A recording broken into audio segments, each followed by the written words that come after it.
3,000 పిల్లల్ని అంటే ఫ్రెషర్స్ ని మీరు పంపిస్తూ ఉన్నారు, రకరకాల ప్లేస్మెంట్స్ అవి జరిగాయి కాబట్టి ఆన్ అన్ యావరేజ్ వాళ్ళ ప్యాకేజెస్ ఏంటండి? 4 LPA ఉంటుందండి యావరేజ్ ప్యాకేజ్. అంటే it again depends, market change అయింది మేడం.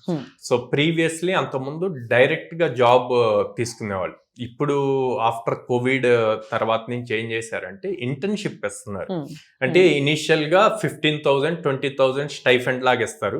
6 months ఉంటది. 6 months company based 3 to 6 months ఉంటది. వాళ్ళకి అప్పుడు ఎగ్జామ్ ఉంటది. ఆ ఎగ్జామ్ క్వాలిఫై అయితే 6 lakhs 7 lakhs ఇట్లా based on company full time ఇస్తున్నారు. కాంట్రాక్టర్స్ గా కూడా తీసుకుంటూ ఉన్నారు. What is that? 2-3 years bond ఉంటది. దాని తర్వాత పర్మనెంట్ అవుద్ది. అంటే ఆ 2-3 years కూడా చాలా మంది బాండ్ అనగానే పేరెంట్స్ అండ్ స్టూడెంట్స్ బోత్ భయపడతారు. నేను వాళ్ళకి ఏం చెప్తాను అంటే 10th అవ్వగానే ఇంటర్మీడియట్ ఏ కాలేజ్ బాగుంటుందని కాలేజ్కి వెళ్తారు. 10th సర్టిఫికేట్ తీసుకెళ్లి 2 years ఆ కాలేజ్ లో పెడతారు. పెట్టి మళ్ళీ ఎదురు మనీ పే చేస్తారు. ఇక్కడ వీళ్ళు ఇస్తున్నారు.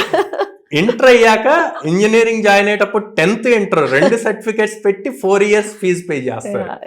ఇక్కడ బీటెక్ అయిపోయాక వాళ్ళు జాబ్ ఇచ్చి వాళ్ళు మీకు శాలరీ పే చేస్తూ 2 years బాండ్ రాసి మీ సర్టిఫికేట్స్ ఇవ్వండి అంటే నో అంటారు. అంటే వాళ్ళు మీ మీద టైం ఇన్వెస్ట్ చేసి ఆ 2 years స్కిల్స్ నేర్పించి ట్రైన్ చేసి మీరు వాళ్ళకి వర్క్ చేయకుండా వెళ్ళిపోతే అప్పుడు కంపెనీకి లాస్ కదా. ఈ లాజిక్ ని అర్థం చేసుకోవాలి.